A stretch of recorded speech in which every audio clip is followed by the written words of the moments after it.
Welcome to the Same Side Selling Podcast. I am your host, Ian Altman. I know for longtime listeners, that's a big surprise. I often talk to people and they say to me, look, when I speak, when I'm addressing people on my team, when I'm speaking to customers, a lot of times I'll say something and the customer says, what? Which I interpret as they have no understanding of what I just said. And this isn't a language barrier, it's a communication barrier. And I wanted to get some insight into why those things happen. And we are fortunate this week to be joined by Darcy Webb. Now, Darcy is known by many as the Speech Diva. Now, what does that mean? It means that when you are struggling to communicate with people, when you feel like your messages are not being heard, Darcy is the person who can tap into exactly what's going on and help you fix those things that you thought could never be resolved. So Darcy, welcome to the program. Thank you. Thank you, Ian. I am so happy to be here. And thank you for that wonderful introduction. And the whole time I was watching you speak and listening to you speak. It's perfection. There's never perfection. I know that. And I am most conscious when I'm speaking in front of Darcy. I've had the pleasure of working with you and getting your coaching and things that I thought I communicated very effectively. I would listen to the recording and say, wow, that sounded like a mess. And I'd think to myself, oh, I've been saying it like that forever. I'll never be able to solve that. And then you'll give me some sort of exercise that lasts all of, like 12 seconds. Yep. And then you'll say it again. And then everything's fine. So yeah. I wanted our audience to benefit from that. And so can you start by sharing with us, what are some of the biggest blind spots, if you will? What are some of the biggest obstacles or challenges that people face that they may not even be aware of that impedes their ability to communicate? Well, first of all, the majority of us learned how to talk when we were, 1 or 2 years old. So we have this assumption that, I know how to talk. I can do this. I can deliver this. But what we have acquired and accumulated over the many years that we have been speaking are habits. And they are habits that aren't necessarily lazy. They're not lazy. It's almost as if our tongue is trying to be as efficient as it can be in order to get the message out as quickly as possible. And there are much more efficient ways of speaking that will give the speaker greater clarity and a greater ability to connect with their listener. That's really key, is connecting with the listener. And Darcy, let me ask you this. With all the different people you've worked with, and people should know that you've worked with professional speakers, you've worked with performers and vocal artists and the lowly CEO of the world.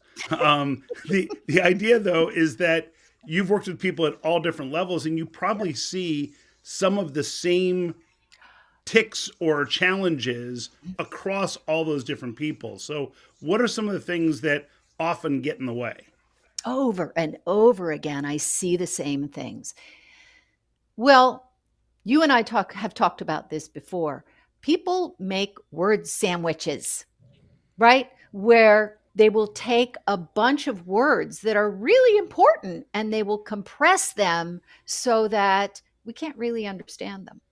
And we need vowels and we need consonants. We need to, fill those words with the meaning. And we cannot do that when they are compressed. So that is the first thing that I notice. I also notice that there is a monotone that a lot of people like to speak in, where they just lower their voice, particularly women, and they will talk like this. And it's really hard to tap into the meaning, the intention, the clarity, because you just get really tired of listening to that. You just get tired of it. So I work a lot with speakers on their musicality because that's what makes people listen. Speaking is just another form of singing. I love that concept that speaking is just another form of singing. And it's interesting because the notion of when I first started working with you, I would speak at this same level, like knocking people into the ground. And you said, well, that's great. You have a powerful voice. Do you have another one too? And just the whole notion of getting from different resonating so that, you have better control over the sound that's coming from your chest versus your throat versus your head, and those things that may be foreign to people. I often find that people will say, oh, the reason I have trouble is because people don't understand this word or that word. I look at it in this way: the same side selling podcast, I know that term, same side selling. I will often make that into what you would call a word sandwich, because I already know what it says. So my brain says, oh, that's the thing we already know. Let's just fly past that. And the person on the other end who hasn't heard it 27,000 times doesn't understand it. I almost equate it to, it's like the dentist can understand things no one else could understand because they're used to hearing people speak with tools in their mouths. That's right. I want to talk about something that you and I talked about the other day. You were talking about a particular phrase, spoiler alert. It's really hard. It's tricky. Spoiler alert. The reason why it's hard is because of the movements that our tongue has to go through, what the tongue has to do in order to go from oi to l to er. But we don't think about that when we're speaking. We just spoiler alert. And then pretty soon we're kind of smushing it together. But when we learn the mechanics of speech and when we learn how to clear up the articulation, suddenly the tongue will move much more easily. It gets very facile. A lot of the reason why we can't articulate is because we have tension in our tongue. So what happens is we gather that tension for all kinds of reasons.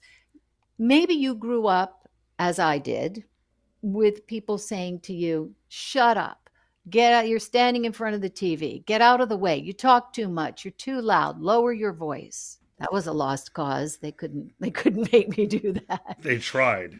They tried.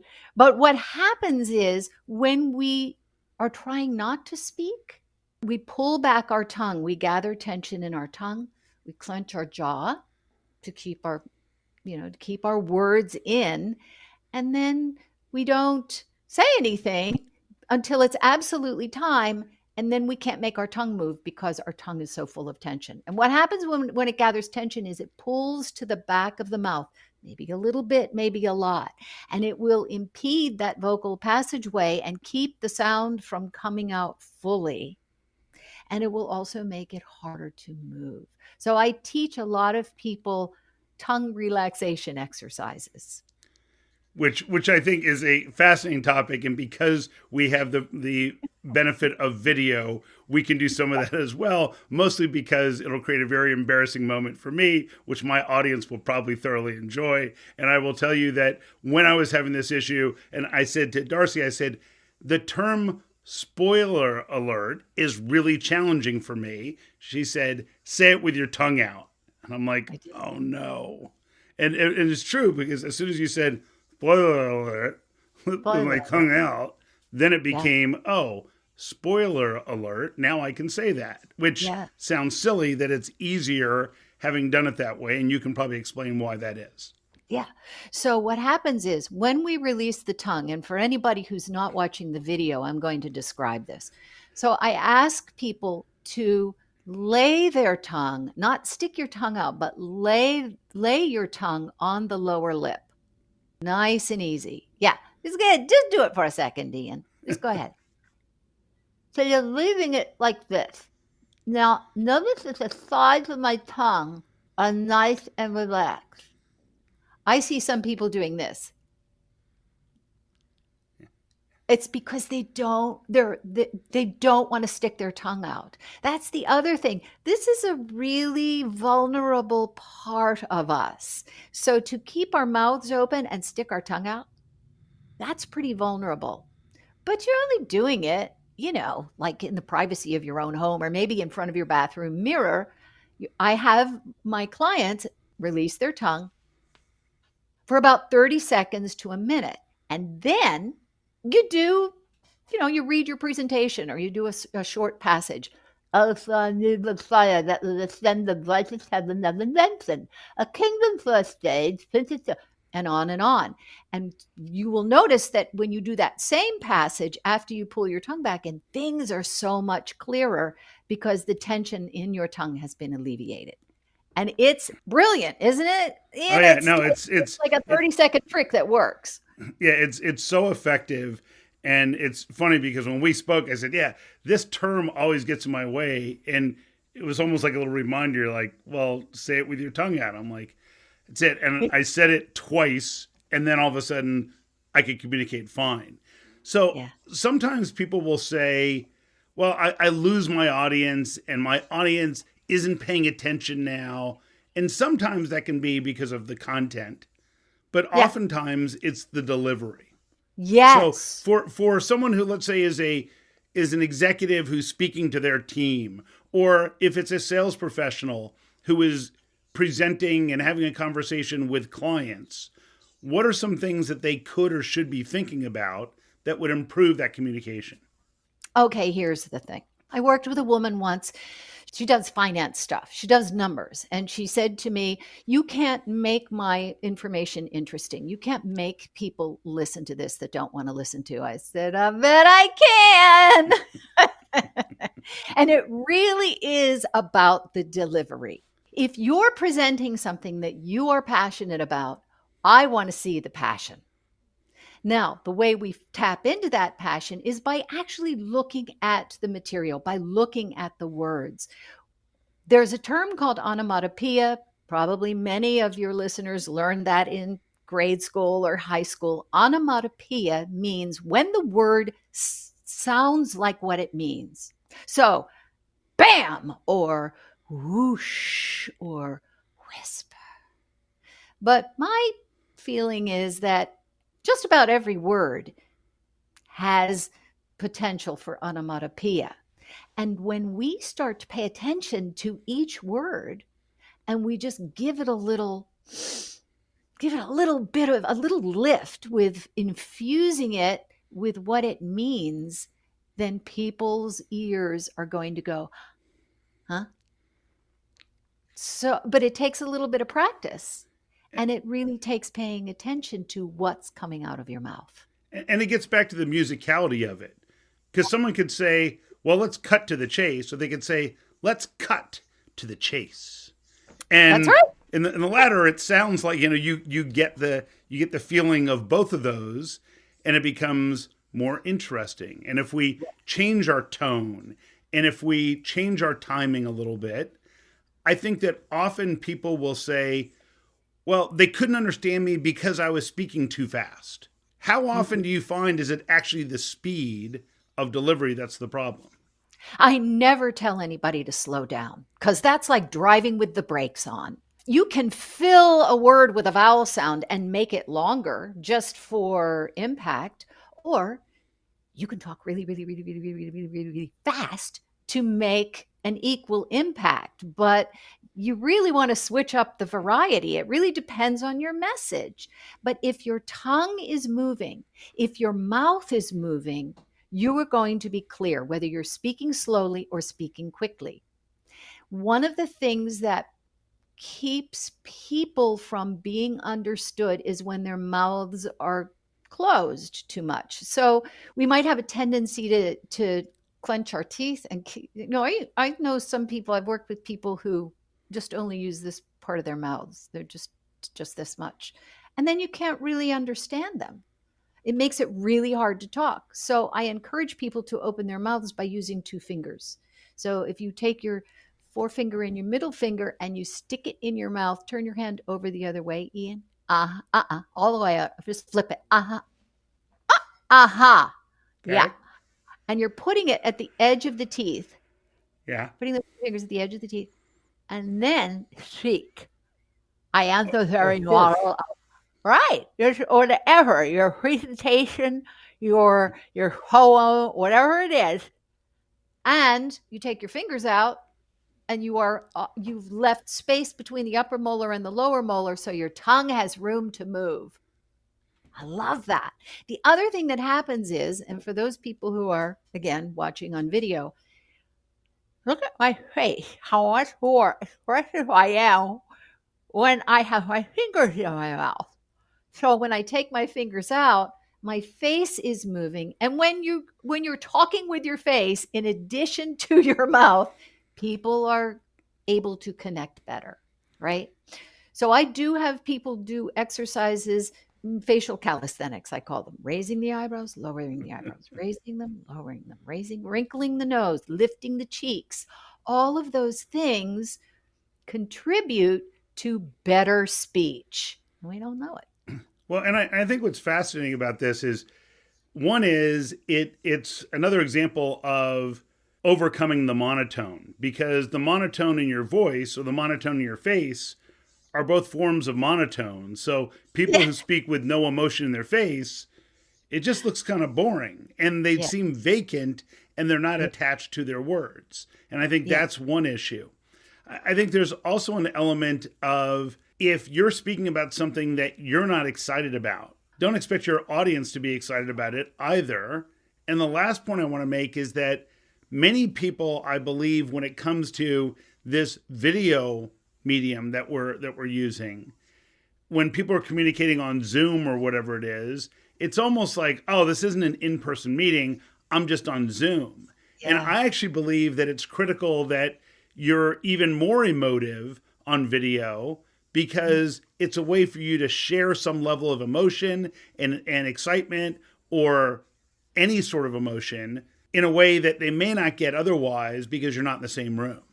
I just want to go on record as saying I never not wore pants during the pandemic. I when people couldn't believe it, I would get up and I would get dressed for work, even though I didn't need to because I was on Zoom because then I felt in. Then I had Yeah. skin in the game, right? And Or and in that case, you didn't, but I know what you mean. that's right. It's covered.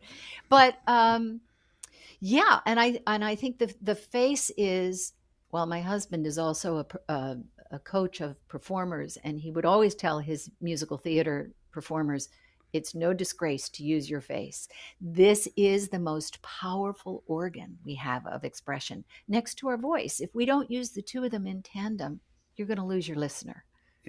It's fascinating because I find that when I'm speaking in front of large audiences, and it's an interesting dynamic when there's a few hundred people and they don't have what's called IMAG or image magnification, then sometimes little facial expressions that I will use can get lost.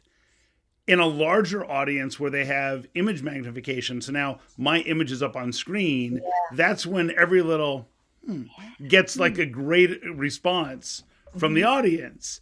And what Mhm. we realize is that when you're communicating via Zoom or video, whatever platform you're using, Zoom, Teams, whatever, that you have image magnification and they're seeing your face and your emotions. And you can say, that's a really good question versus, well, that's a good question. I mean, That's right.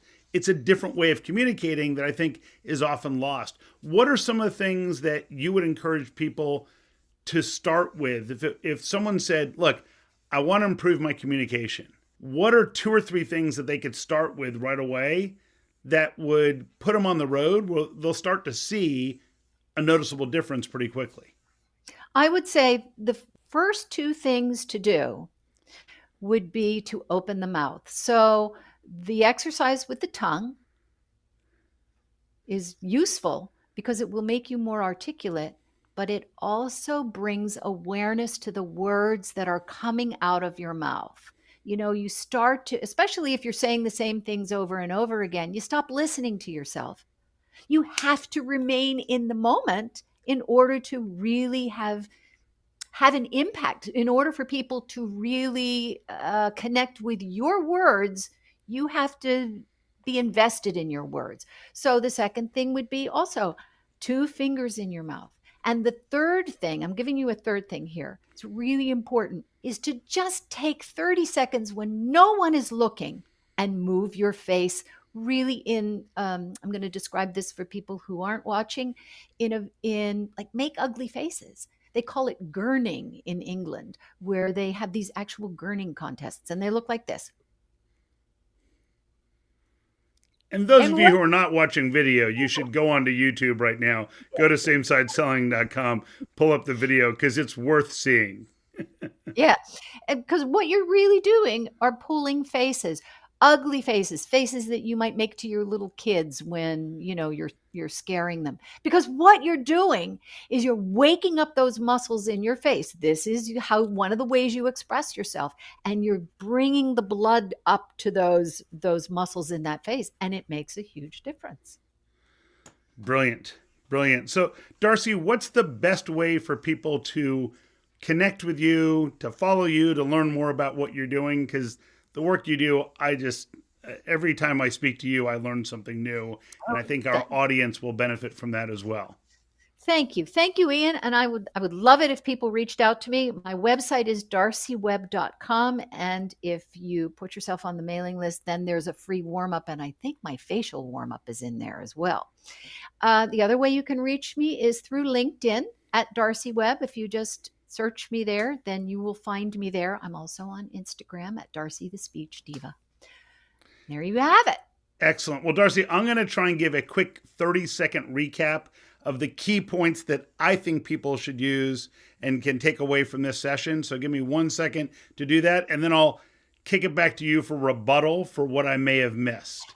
So the ones that Darcy mentioned to me that really stuck out are, number one, it's not about the speed, it's about the clarity of your words. So if you're not being very clear, recognize that it could be the tension in your jaw, in your mouth, in your throat that is causing that. So the two exercises Darcy gave us are, one is speaking with your tongue out, just relaxed.